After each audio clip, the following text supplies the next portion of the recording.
Welcome to the show, guys. We're glad to have you with us today on Taking a Stand. Today we are going to be talking about social Marxism and some of the ideologies that have come out of that. And we have a special guest today on the show with us. Her name is Brooke Westlake. And Brooke is a longtime resident of the Truckee Meadows, a product of the Washoe County Public Schools. Yep. She's got a 20-year medical career, owns an event company, and you also have a master's degree in criminal justice, and you sit on many boards. Yes. And so you've done a lot with your life. And yes. So that's awesome. That's great. And now you're serving the Lord as a way of you're kind of jumping into some of these areas that are hurting our community and trying to serve the Lord by getting involved and making changes for the good, for truth, for justice, and so that people's lives can flourish. And I love that. So I'm so glad that you're doing that. You're a mom of two boys, ages 12 and 4.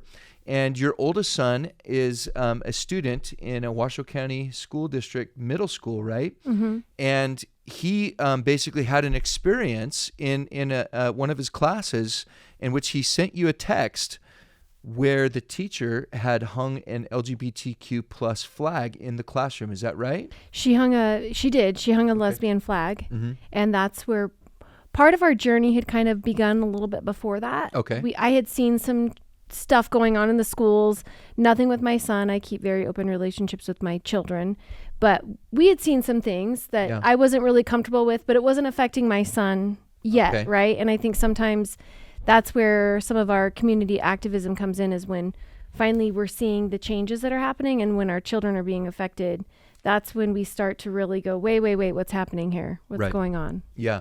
And so as a mom, your mama bear instincts kicked in, and you went down to the school that day and had a discussion with ended up being the vice president of the school. And what came out of that discussion with him? So the discussion with her came out that they had a policy that removed parental rights, and it was all based on the whole gender ideology. Mm-hmm. And that, yes, it was not legal what the teacher had done, that she would in fact have this teacher remove this flag. But then they started also targeting my son after, because they were very angry that they had to move this idea of sexuality in front of my child. And I came down hard on them, though. I said, I did ask respectfully. The first thing was this legal? Yeah. And that's the first thing any parent, that is really one step first that you should do before doing anything, is what they're doing, is it legal? Because different states have different things, right? So you want to make sure.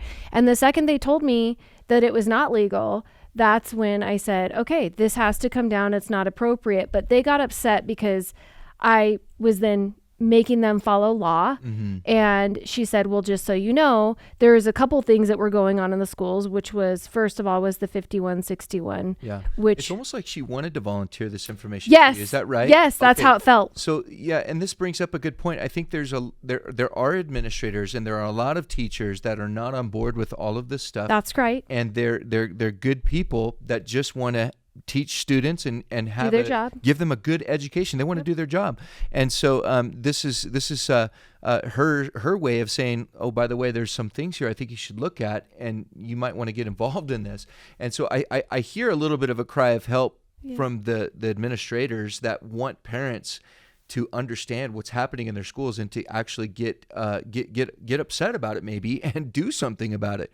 So what did you find out through that discussion with her? It was horrifying. So finding out that there had already been a policy that was essentially backdoored under another policy that removed my parental rights, that if my son wanted to use pronouns, I wouldn't have a right to know. If my son wanted to change genders, I wouldn't have a right to know. If my son wanted to pretend to be a different person at school, I wouldn't have a right to know. And I was like, wait. Wow. That boy, he belongs to me. Yeah. That's my baby. Yes. And when he turns 18, he'll make mistakes just like we all do as humans. And you have no business telling me that I don't have parental rights. But then what also came out of that was the whole fact that they had Brave Space. And what was interesting about this that we're going to talk about is that Brave Space was originally Safe Space. Okay. And that was for students who traditionally had been bullied, you had a really good educator who opened up a classroom and said, come in here at lunchtime so you don't have to deal with any of that, right? Yeah. And we know that bullying happens in schools. And one of the things I always told my son is kids are mean. Right. And he told me, you're right, Mom, they are. So Brave Space was out of safe space that then they converted over. And the alarming thing about this is there's a couple changes that they've made within our district. One is you now have to opt out of the sex ed, any education. Okay, so you have to opt out. Not opt in. That's very different. So your kids are automatically put in it. You have to opt out. But with Brave Space, this is K through 12. Okay. And it's a poster, and it's voluntary that the teachers go through this training. And basically it's grooming. It is grooming of the children, and I can break it down because I went undercover and I can tell you exactly what the lawyer was saying. I can tell you exactly what administrators were saying. It's very horrifying. Wow. But they took Safe Space, converted it to Brave Space, and now any teacher that has this poster hanging in her classroom with an LGBTQ flag, K through 12. We're not talking 16, 17, 18. Maybe you're teaching them more, you're allowing the school to teach them more about the birds and the bees. K through 12, if your child has a sexual question, the teacher is then allowed to talk to them about sexuality. And I said, I have a big problem with that. Right. Especially young, innocent minds that are very impressionistic. Exactly. And I loved my educators growing up. I listened to them wholeheartedly. I had a single mom at home working double jobs. So those people became a real life resource for me. And what they are doing to children right now is just unacceptable with this kind of behavior, with this kind of taking a program, backdooring it, and basically trying to drive that wedge between parents and children. Don't trust your parents. They're not going to understand you. Puberty is already a very difficult thing for any child to go through. And I think, and I believe, both on the Christianity side and the conservative side, telling any child they're in the wrong body is unconstitutional, unworthy. That's just they're changing. They're changing. You're starting to talk about transgenderism now. Let me back up a second though, and let me just define. So one of the things that you're talking about is this administrative regulation called 5161, administrative regulation 5161. And I want to read this. I've got it on my computer here. As the language states, staff shall not disclose information that may reveal a student's transgender or gender nonconforming status to others, including parents/guardians or other staff members, unless there's a specific need to know. They are legally required to do so, or the student has authorized such disclosures. And so this policy that is in place, is this in place at every school in Washoe County School District? Yes. Okay. This is in every place in Washoe County. And then if you look at public education throughout the U.S., a lot of them have very similar policies. So parents, I want to challenge you that you would find out if this is the case, that it's actually in your schools. And if you're here in Washoe County School District, we know that it is. But wherever you might be listening to this is something for you parents to understand, is that this policy basically enables the schools to keep things from you as a parent. And so that's not right. And, if you care about your kids, get in there and find out what's going on with that. But one of the things that they're pushing in these Brave Spaces that you just brought up is this idea that if you can't trust your parents, you can trust us. Correct. And that's so sneaky. That's so deceitful. That's so deceiving, because we know as parents that if anybody loves our kids, it's us. If anybody has a heart for our kids, it's us as parents. And, we're with our kids all the time. We know what is good for them and what's not good for them. At least, we should. Yes. And I'll say that there are some parents, unfortunately, that they don't seem to care. They don't seem to truly love their children, to want to protect them from things that can harm them. There are some parents out there that are going to think this is great. Oh, this is wonderful. And we should expose our kids to all this, and it's good for them. And but what we see is that when you actually do research on these ideologies, they're very harmful. And they create a lot of problems. Not only do they go against conservative values, not only do they go against the Word of God from a Christian biblical worldview, but these are things that will actually harm people. And so speaking of transgenderism, that's kind of what we want to talk about today. Give us a little bit of background on that. How specifically are they getting kids to buy into the fact that they might be transgender and that they might need to do changes to their bodies? How is this happening in these brave spaces and through schools? And really, it's entertainment at large. It's a concentrated effort. There's multiple levels of it. But tell us a little bit about that. You hear the key word a lot, affirming. So affirming gender care, affirm their pronoun, affirm them. And so that's one of the ways they're doing it. They instinctively, they're asking them, I talk to children all the time because my son and his buddies, and I'm always asking all the questions, what's going on in your classroom and what's happening with these teachers? Right. And they're asking them on paper, what's your preferred pronouns and how do you feel about your sexuality?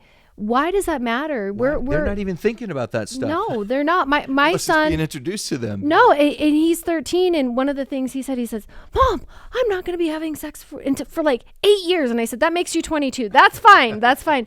But you hear this term affirming, so they want to affirm it. So then what they're doing is they're grooming that child to say, "Oh, what you feel more like a male than a female, then oh yeah, you're right. You're in the wrong body." And they're already in an age. Okay, so we're talking about kids that don't have a prefrontal cortex formed in their brains, and so they don't know how to put the brakes on. They don't know how to say no, and they're figuring a lot of things out in life. They're in a time in their life where their hormones are changing and all kinds of things are going on.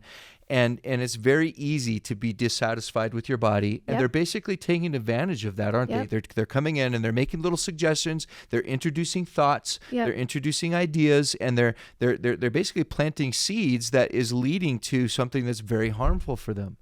And the best thing that I can say, if you don't believe that, then look at the data. And what the data is telling us is that even the World Health Organization came out and said, we can't recommend any of this affirming gender care because we're seeing a spike increase. It's an abnormal increase in girls. Traditionally, gender dysphoria was diagnosed traditionally in men, in boys, and it was very rare.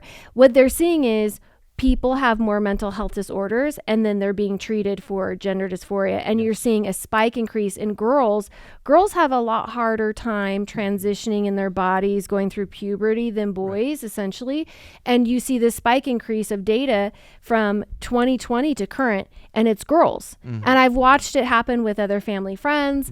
And I said, get them out of the school, or you need to have a conversation. It starts out slow. It starts out little things, right? First, it was my friend's daughter was dating another girl who wanted to be a boy. And then all of a sudden she starts dressing like a boy. Then she came home and said, oh, my name is this and I think I'm a boy. And I said, you've let it go too far at that point. And pull it back. And it's also the social media, isn't it? Where you have influencers on social media that are publishing videos of them going through a transition or them exploring some weird psycho idea, and they're putting out the video, and then they're influencing these impressionable young girls to basically start asking questions or to start going down a road. And so once again, we've talked about this before, but social media is very dangerous. It's something that's very dangerous for kids, especially kids that are very impressionable. And so again, parents, we are pleading with you that you would be very careful about what it is you're permitting your children to have access to on these phones, because there's so many portals to bad things and things that can lead you down a destructive path on these phones. And the other thing you see with these young children, like 10 through 14, who are going through puberty, they find these communities through social media, right? And they're like, oh, everything's great. Yeah, change your gender. It's so amazing. But then there's no support for them on the other side when they go, oh, wait, I'm not a boy. I am a female. Right. And vice versa. And so it's very cult-like. Make sure you know who your friends are communicating with on social media. That's so good. Who are they following? Who are they talking to? Yeah, I'm so glad you're bringing that up, Brooke, because what happens with a lot of these folks, and this was in the past when somebody felt like, okay, maybe I'm not the biological sex that I am. They treated it as gender dysphoria. It was a psychological condition. In the DSM-5. Yes, in the DSM-5 that you have in your information here, and they would treat that, and more often than not, they would come out of that time. Correct. And they would go, oh, I'm so glad I didn't try to mutilate myself. But what they're doing now, this gender affirming care, is it's coming along and saying, oh, you feel that way, and boom, all these professionals are basically jumping in and they're giving drugs. Yep. They're doing surgeries that Yes. mutilate the body, and they're doing all these things that create long-term consequences that Yes. can't be reversed. Yes. And what happens is these people go through this time in their life, and then they get to the other side and they go, Yes. "What have you done to me?" Yes. And they're upset, and they're wondering, how can I get back to where I was? And one of the things that you mentioned, I think, is so critical to understand, is that the suicide rate is actually very, very high amongst these poor kids that they're impressionable, they make a bad decision, and they go through all this stuff because these medical professionals are pushing it on them. They get to the other side, and then they're regretting it, and the suicide rate is high among them, and that breaks my heart. It's medically irresponsible that you have doctors pushing this when women. I'm 42. My tubes were removed after my second son because I almost passed away. It was a very traumatic birth, all the things. But I had to be, they were like, okay, yes, you have these health conditions. That's why we're doing it. Women traditionally can't even go in and get their tubes tied or a mastectomy, but they're performing these on children. Right. What's going to happen with those children, and what is happening, like you said, the data's there. The higher suicide rates, other countries have studied it. They have a higher suicide rate after years, maybe it's a year or two later, right? Then they realize they become 30 years old and they go, oh, I want to have children. Oh, I can't breastfeed now, or I can't get pregnant. Oh, that's so sad. That if a male or female can't go in and make a decision collectively at 25 or 30 that they don't want to have children, why are they performing these types of sterilization procedures on children? And the hormones are non-reversible. So let's talk about the hormones for a minute. Yeah. A female's voice is going to be lowered by the testosterone. She'll never be able to have a feminine voice ever again. If she goes, okay, I'm not doing this anymore. Yeah. They're finding osteoporosis in children's spines. So it's affecting their spine. They're giving it to them. Let's say the doctor goes, we're going to start this young boy on puberty blockers at age 10 or 14, and then we'll transition him at 18. That boy hasn't fully developed and doesn't even have enough colon tissue. We had a young boy last year that passed away. They said, oh, oops, all the hormone blockers didn't give us enough tissue to make another organ that wasn't even supposed to be there. And the surgeries have a 67% failure rate and infection. Wow. See, they don't tell you that when you go in for gender affirming care. They don't tell you those things, do they? No. Wow, this makes me mad, because this is basically people preying on innocent victims in a lot of ways, and they're forcing them down a road that they are trying to conform them to, based on an ideology, a progressive liberalized ideology that thinks that we're going to find utopia this way. I think it's evil. I think it's something else entirely. I think that this is a Marxist agenda that is trying to basically destroy America from the inside out. That's the big picture. I think it's something that the enemy is using against our nation, and not just our nation, but the world. But what's interesting is people are waking up to this. Yes. The United Kingdom, for example, over in the United Kingdom, they're shutting down some of these gender surgery clinics and places like this because they're realizing the harm that they're doing to their young people. Yeah. And that's happened traditionally. There is data. We already have data. So what's happening in the U.S. has happened in other countries, and they realized you have these Frankenstein experiments, and how awful. What we're going to see is it's not cool that you and I are talking about it and being truthful about it, right? But we see that it's overall affecting children, and it's very evil in everything, foundation, family, purpose, a person. But you're right. At the top level, what do you have? If you have a bunch of people that come out with mental illness later, those people will not be individuals who are productive of society. So there's a bigger picture, like you mentioned, the very Marxist idea: sterilization, population control, mental health. Oh, they're never going to be stable. They'll have to lean into the government. They'll have to rely on government. So it's a conundrum of a lot of different things mixed into one. But I agree, it's very evil. We're living in a time where they talk about heavy set people. Oh, body positivity. Okay, that's great. Then why aren't you having body positivity with a child? But we know instinctively you can't have body positivity with somebody who's overweight. They're going to be diabetic, heart disease, all the things. It's no different. Let a child fully develop And I would say to any parent, if you have a child struggling with this, if you can remove them from the school, great. That's a start in the right direction. But worst case scenario, let them play dress up for 5 years. And when they realize that they're not that, don't let them medically do anything. Yes. Get them counseling, get them the right treatment. They will grow out of it. And it's right now, it's a big fad that's happening amongst young girls. Yeah. And it's very evil. These women are going to wake up one day. We're going to see a lot of lawsuits later against the doctors, the parents who said, why did you let me do this to myself when I was 12 years old? So, folks, we want you to know that as Christians, as a church, we care about people, and we want to affirm people not in something that is evil that's going to take them down a road of destruction, but we want to affirm them in knowing that, hey, God loves you. Yep. God has a plan for your life. And we want you to know that you are special. So no matter who you are, and parents, this is what we need to be. We need to press into our kids. We need to love our kids. We need to tell them why we love them. We need to affirm them and who they are. And it's so important. We've covered a lot of ground, and this wraps up our first portion, our part one of this. We've kind of looked at some of this stuff. In our next episode, we want to look at part two. We want to talk about what we can do about this, how we as parents can make changes in our community and our schools, and how we can make a difference. So make sure you tune in for part two of this podcast as we continue to talk about transgenderism, the social Marxist agenda behind it all, and how we can combat that and how we can come against it. All right? Thank you for listening to Taking a Stand.